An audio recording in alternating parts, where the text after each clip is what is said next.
আসসালামু আলাইকুম রহমতুল্লাহ। সন্তানরা ধর্ম বিমুখ কেন হচ্ছে? আজকাল মানুষ সন্তান এরকম প্রশ্ন আসে যে মুসলমানরা কেন ধর্ম থেকে চলে যাচ্ছে, বিচ্যুতি হয়ে যাচ্ছে। তো সন্তানরা কেন আমাদের সন্তানরা কেন ধর্ম বিমুখ কেন হচ্ছে? দেখেন, বর্তমানে মুসলমানদের সন্তানদের মধ্যে যে দ্বীনি দৈন্যতা ও বদ্দিনের সয়লা প্রবাহিত হওয়া দেখা যাচ্ছে, এবং তারা যে ইংরেজ, খ্রিস্টান, কাফির, মুশরিকদের অন্ধ অনুকরণের মধ্যে শান্তি, শৃঙ্খলা, উন্নতি ও প্রগতির স্বপ্ন দেখছে। এর বড় কারণ অধিকাংশ মুসলমান পিতামাতার উদাসীনতা।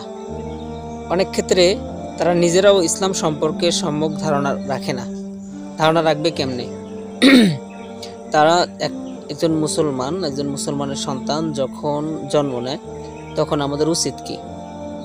তার ডান কানে আজান, বাম কানে একামত, সুন্দর একটি নাম রাখা, তাকে ইসলাম সম্পর্কে, আল্লাহ সম্পর্কে ধারণা দেওয়া। তার কাজের শুরু থেকেই ইসলাম থাকে না, এমনকি ইসলামের যথার্থ স্বরূপ জানতেও চেষ্টা করে না। আর যারা জানে তারা অনেকে নিজে দিনদার, পরহেজগার, কিন্তু তারা নিজের সন্তানদেরকে দিনদার বানানোর ফিকির করে না। তারা এ খায়েশও রাখে না যে আমাদের সন্তানেরা দিনদার হয়ে প্রকৃত কল্যাণ এবং স্থায়ী শান্তি হাসিল করুক, তাদের ঈমান, আকীদা, আমল, আখলাক দুরস্ত হয়ে যাক এবং তারা মন্দ পথ থেকে এবং গুনাহের রাস্তা থেকে বেঁচে থাকুক। অথচ এটাই ছিল সন্তানের প্রতি প্রকৃত মহব্বত এবং আসল কল্যাণ কামনা। এটা কোনো বুদ্ধিমানের কথা নয় যে কোনো ব্যক্তি নিজের সন্তানকে রোদ বৃষ্টি থেকে বাঁচানোর জন্য শক্তি ব্যয় করবে, আর দুজকের ভয়াবহ আগুন থেকে বাঁচানোর জন্য কোনো ভ্রুক্ষেপ করবে না। সরকারের জেল হাজত থেকে সন্তানকে বাঁচানোর জন্য তারা হারাম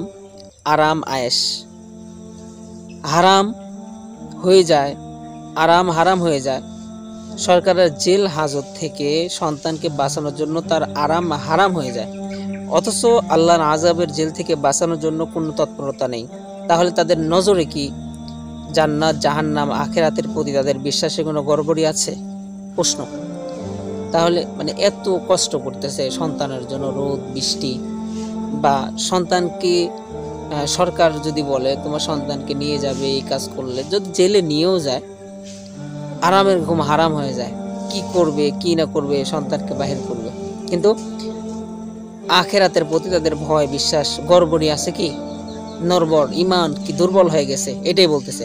নতুবা একজন মুসলমানের জন্য কিভাবে সম্ভব হতে পারে যে ছেলের আখিরাতের কল্যাণকে সম্পূর্ণ ত্যাগ করে তার কয়েকদিনের আরামের জন্য সব শক্তি ব্যয় করবে, আর এর জন্য জায়েজ নাজায়েজ সব রকম ব্যবস্থা গ্রহণ করবে? এমনকি অনেকে নিজের কলিজার টুকরা, আল্লাহর দেওয়া মহাদৌলত সন্তানকে আল্লাহর দুশ্মন, কাফের, বেদিন, হিন্দু, ইংরেজদের হাতে পর্যন্ত তুলে দেয়। তাদের স্কুলে ভর্তি করাতে সব কিছু করতে প্রস্তুত হয়, এবং ভর্তি করতে পারলে মনে করে আকাশের চাঁদ হাতে পেয়েছে, যেন তার মতো ভাগ্যবান পিতার নেই। নিজের সন্তানের ধ্বংসের সব রকম ব্যবস্থাকে পাকাপোক্ত করার পর তার কল্যাণের আশা রাখা কতটুকু যুক্তিযুক্ত তা সহজে অনুময়। আল্লাহ তাআলা সকলকে হিদায়াত দান করুন, আমিন।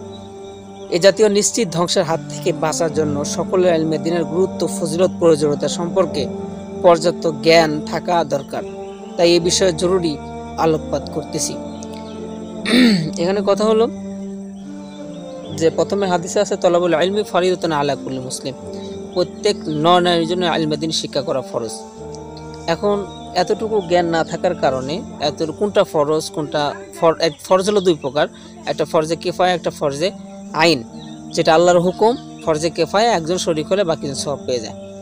এইটাও যে জ্ঞান নাই, এটাও যে শিখতে হবে, এই সম্পর্কে জ্ঞান না থাকার কারণে কোনটা আমাদের জন্য কাফের, মুশরিকরা আমাদের কিভাবে ষড়যন্ত্র করে আমাকে বদ্দিনী পথে নিয়ে, লোভ, আমাদেরকে কখনো আকস্মিক এমন অফার দেয় যে আমাদেরকে কিছু টাকা পয়সার বিনিময়ে ঈমান বিক্রি করে নিচ্ছে, আমরা নিজেরা বুঝতেছি না। এই জন্য সবসময় আমাদের দরকার, আর এই সন্তানদেরকে বারবার তাগিদ না করার কারণে তারা আজকাল বদ্দিনী সন্তানরা ধ্বংস হয়ে যাচ্ছে।